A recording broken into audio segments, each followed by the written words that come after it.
Please do not forget to subscribe to my channel and click on all so you can be up to date with my channel. The second book of Samuel, chapter 16, verses 1 to 23. When David was a little past the top, behold, Ziba, the servant of Mephibosheth, met him with a couple of donkeys saddled, and on them 200 loaves of bread, and 100 clusters of raisins, and 100 summer fruits, and a container of wine. The king said to Ziba, "What do you mean by these?" Ziba said, "The donkeys are for the king's household to ride on, and the bread and summer fruit for the young men to eat, and the wine that those who are faint in the wilderness may drink." The king said, "Where is your master's son?" Ziba said to the king, "Behold, he is staying in Jerusalem. For he said, 'Today the house of Israel will restore me the kingdom of my father.'" Then the king said to Ziba, "Behold, all that belongs to Mephibosheth is yours." Ziba said, "I bow down. Let me find favor in your sight, my lord, O king." When King David came to Bahurim, behold, a man of the family of Saul's house came out, whose name was Shimei, the son of Gera. He came out and cursed as he came. He cast stones at David and at all the servants of King David, and all the people and all the mighty men were on his right hand and on his left. Shimei said when he cursed, be gone, you man of blood and wicked fellow."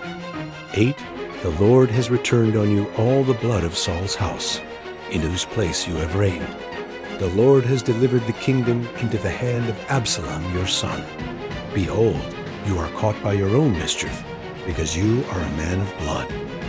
Then Abishai the son of Zeruiah said to the king, "Why should this dead dog curse my lord the king? Please let me go over and take off his head." The king said, "What have I to do with you, you sons of Zeruiah? Because he curses, and because the Lord has said to him, 'Curse David,' who then shall say, 'Why have you done so?'"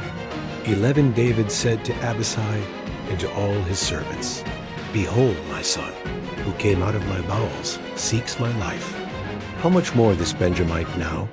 Leave him alone and let him curse, for the Lord has invited him." It may be that the Lord will look on the wrong done to me, and that the Lord will repay me good for the cursing of me today.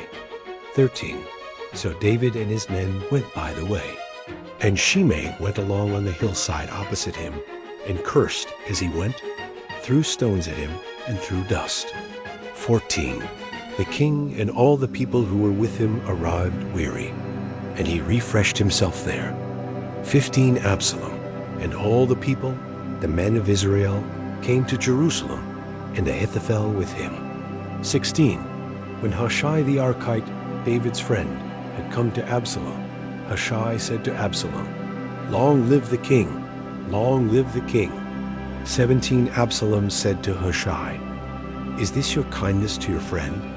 Why didn't you go with your friend?" Hushai said to Absalom, "No, but whomever the Lord and this people and all the men of Israel have chosen, I will be his, and I will stay with him." Again, whom should I serve? Shouldn't I serve in the presence of his son? As I have served in your father's presence, so I will be in your presence. Then Absalom said to Ahithophel, "Give your counsel what we shall do." Ahithophel said to Absalom, "Go into your father's concubines that he has left to keep the house. Then all Israel will hear that you are abhorred by your father. Then the hands of all who are with you will be strong." So they spread a tent for Absalom on the top of the house, and Absalom went into his father's concubines in the sight of all Israel. The counsel of Ahithophel, which he gave in those days, was as if a man inquired at the inner sanctuary of God. All the counsel of Ahithophel was like this both with David and with Absalom. Thank you so much for joining me watching and learning about the second book of Samuel, chapter 16, verses 1 to 23. I hope you enjoyed the video. Please subscribe to my channel if you haven't already for more great up and coming pet facts, Bible study, music, and bedtime stories. Good night and sweet dreams until next time.